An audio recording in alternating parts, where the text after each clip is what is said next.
In engineering, there is a distinct gap between the theoretical strength of a raw material and what happens when it's integrated into a tool. An isolated fiber might hold significant weight in a vacuum, but the moment you introduce tension into a complex assembly, the math changes. The canine gear industry currently relies on a specific marketing model. Leashes are frequently sold based entirely on the isolated tensile strength of the raw materials, the uncut nylon, rope, or webbing.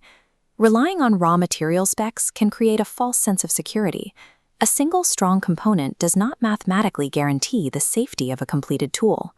To understand how a leash actually performs, we have to look at the physical reality of the dynamic restraint system. A leash is a series of mechanical connections, featuring spliced ropes, stitched nylon webbing, metal clasps, and springs. Despite being multi-part systems, most commercial leashes are never subjected to physical load testing as a fully assembled unit.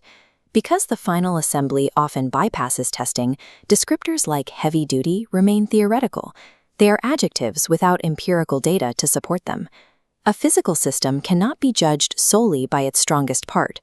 When evaluated under real-world kinetic loads, material-based marketing provides an incomplete picture of safety. This is a load path.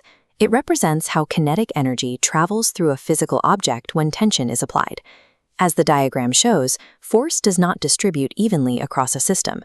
It bottlenecks at intersections, hardware, and stitching, points where stress concentration is at its highest. A system utilizing a 10,000-pound rope will still fail instantly if the connecting stitch can only withstand 200 pounds of force. Over-engineering the main material can often mask these fragile connection points from the user. Ignoring the physics of load paths leaves structural vulnerabilities hidden. This demonstrates that material strength is only one part of the safety equation. Standardizing how these systems are measured requires an objective framework. This framework is being provided by the American Society for Testing and Materials, or ASTM. This organization is currently developing a standardized performance metric for dog collars, harnesses, and leashes, designated as ASTM Specification WK94204. This standard introduces 3 specific requirements: defined testing protocols, repeatable environmental conditions, and comparable lab results. This methodology replaces manufacturer adjectives with empirical data.